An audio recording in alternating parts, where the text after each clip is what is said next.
Ranking of Kings is quite literally my favorite anime of the season, and the only reason why it's close at all is because AOT is coming out at the same time. This show has flown under the radar of so many people, and it's really sad to me.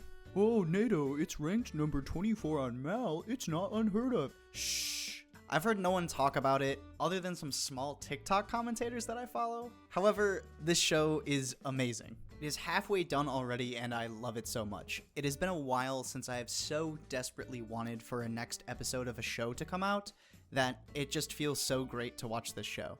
Ranking of Kings hits such a perfect note of fantasy, an underdog story, and mystery that it had me on the edge of my seat throughout the entire watch, and I hope it will continue to do so. Why is Ranking of Kings so good though? Well, let's talk about it.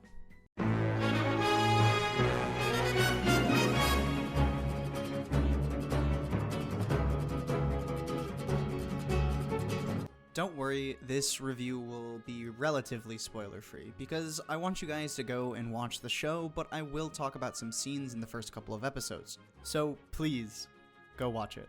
Alright, let's finally get into the review.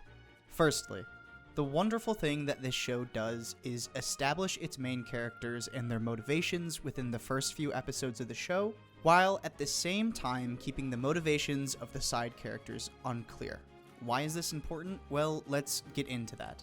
Establishing what the main character's motivations are early on in a show is so important, especially if done well. Luffy wants to become the Pirate King, Naruto wants to become the Hokage, and Bojji wants to become king. Who is Bojji? This little man right here. Look at this guy.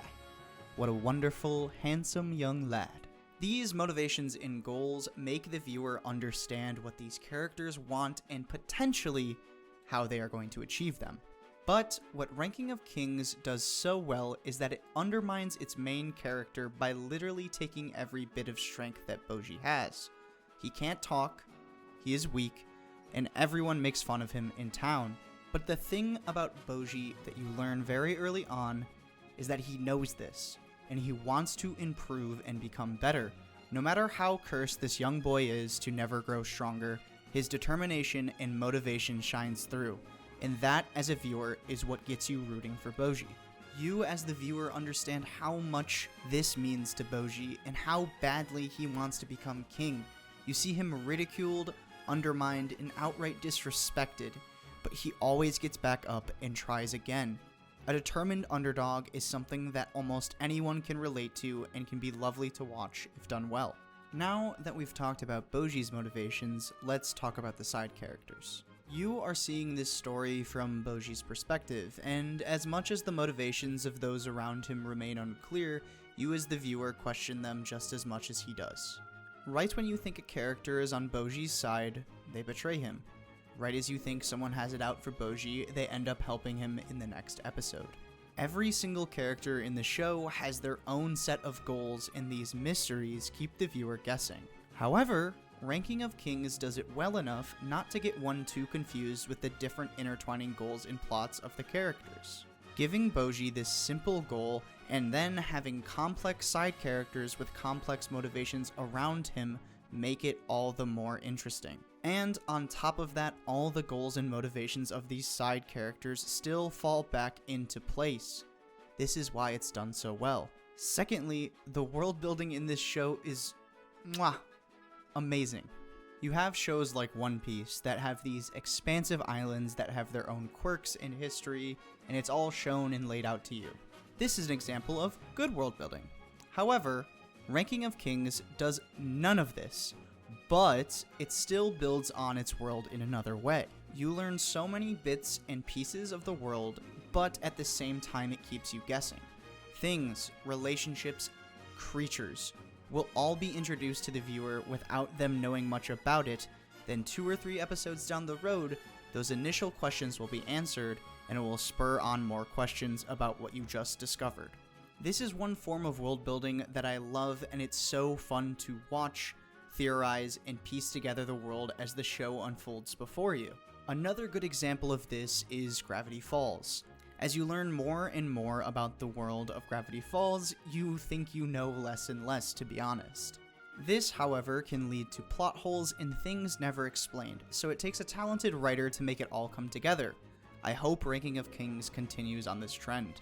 Finally, Ranking of Kings has wonderful animation, music, and voice acting. While the different style may be off-putting at first, the animation is done really well, and the coloring book style that they use during flashbacks is pretty unique and cool. The fights are choreographed really well and are extremely fun to watch. But do not get me started on the music. The first OP is amazing, but sadly I cannot show you this.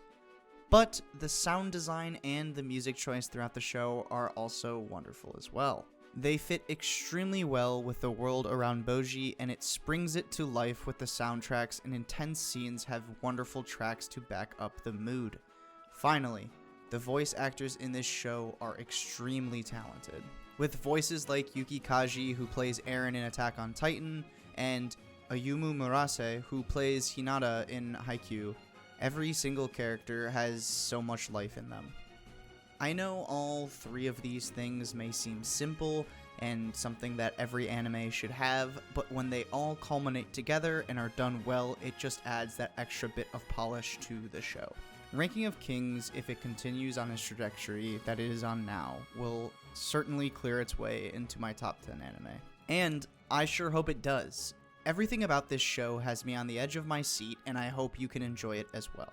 Watch Ranking of Kings and let me know how you feel about it in the comments.